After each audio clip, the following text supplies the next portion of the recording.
E aqui a gente fala também da eletricidade, né, que é um ponto muito importante na geração de energia. A gente está falando de geração, tem que conceituar a eletricidade. Então, a eletricidade, ela basicamente se define em diferença de potencial, a gente falando na questão atômica, e na movimentação de elétrons livres através de um condutor. Quando a gente fala em condutor, é um elemento altamente condutor metálico, por exemplo, o cobre, o ouro, a prata. Para nós é mais o cobre ou o alumínio. Então, dentro de um condutor, você está fluindo vários elétrons livres, desde que haja diferença de potencial entre o ponto de entrada e o ponto final. Havendo essa diferença e havendo os condutores, você vai transmitir os elétrons livres, gerando a corrente elétrica. Gerando corrente elétrica, você tem aí eletricidade, né? Que vai fazer aí as conversões de eletricidade para o serviço que você quer, que é iluminação, aquecimento, resfriamento com ar-condicionado e assim por diante. Então, o sistema de corrente contínua, que é a corrente CC ou DC, do inglês direto de corrente, são curvas de tensão e corrente contínua em função do tempo aqui, né? Elas são constantes, então elas não variam em função do tempo. Elas ficam praticamente constantes no mundo real. Elas têm pequenas variações, mas dentro dessa faixa, dessa reta aqui, e elas nunca transitam de positivo para negativo. Ou a tensão e corrente são positivos, ou a tensão e corrente são negativos. Só observação, nunca fala em voltagem ou amperagem, tensão e corrente. Esses são os nomes corretos.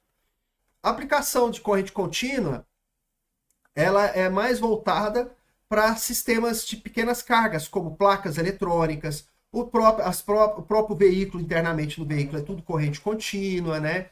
Em veículos, né? Motos, né? Em computadores, placa-mãe, funcionamento interno do computador, é tudo corrente contínua.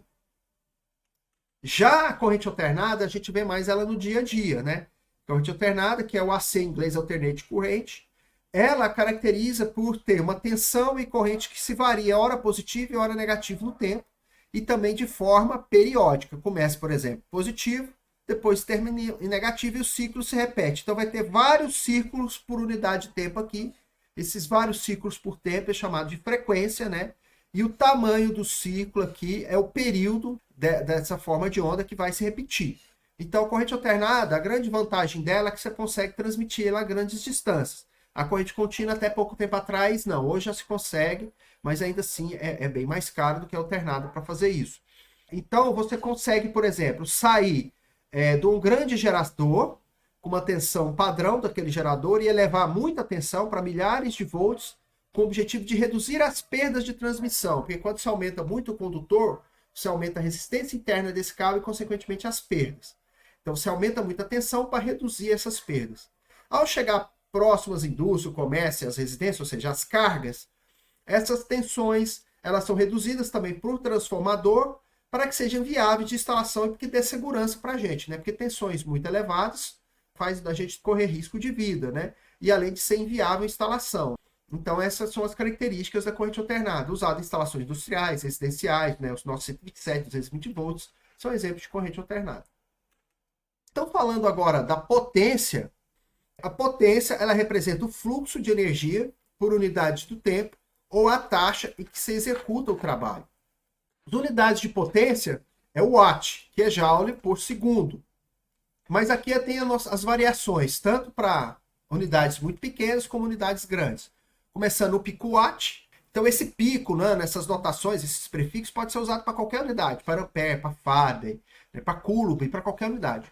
No caso, o picowatt é 10 a menos 12 watts, então é para grandezas pequenas. Né? Nanowatt, 10 a menos 9, microwatt, 10 a menos 6 watts, miliwatt, 10 a menos 3, ou seja, 1000 vezes menor.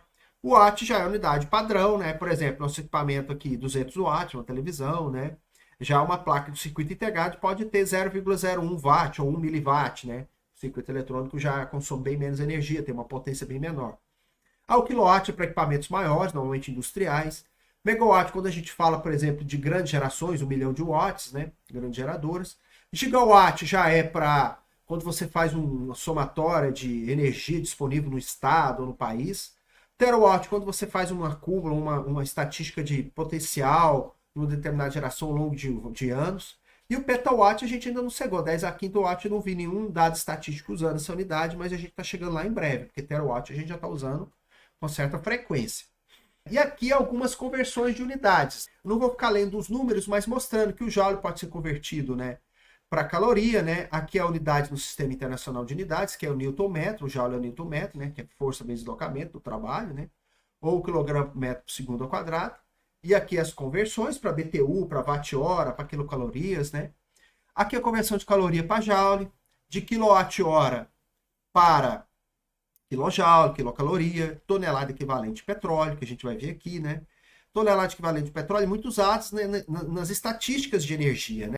Então, tonelada equivalente de petróleo é 10 a 10ª caloria. Então, criou-se a unidade pela quantidade de produção e consumo de petróleo ser muito elevado. Então, ele é 10 a 10ª, que representa as suas respectivas conversões para joule, para megawatt-hora, quilowatt-hora e para tonelada equivalente de carvão também. Aquela unidade de 1 milhão de British Thermal Unit. British Thermal Unit é o BTU, né, que a gente conhece dos ar-condicionado, né? 1 mega BTU, né, que pode ser convertido para gigajoule, para tonelada equivalente de petróleo, para megawatt-hora, se vocês precisarem, né? A potência, né, que é um watt que é joule por segundo. O cavalo a vapor, que é 746 watts. E o gigawatt-hora, que é 86 toneladas equivalente de petróleo. Isso aqui já é, novamente, energia, viu, gente?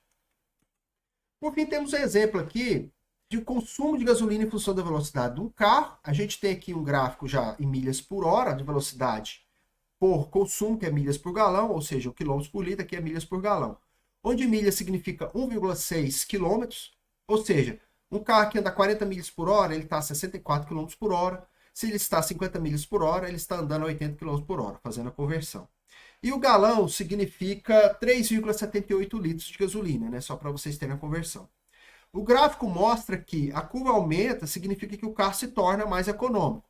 Ela começa pequena, significa que o veículo ele tem um consumo elevado, porque ele está usando marchas maiores, como primeira, segunda, terceira, marchas mais fortes, quer dizer, marchas menores e mais fortes.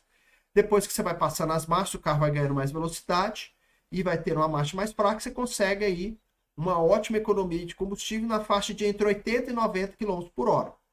Mas à medida que você vai acelerando esse carro, mesmo na marcha mais fraca, que seria a quinta ou sexta marcha hoje, aí você começa, né, a despender mais combustível, claro, né, para o motor, e basicamente por causa disso você vai ter um maior consumo de combustível, né, tendo aqui a curva de eficiência próxima entre 80 e 90 km por hora.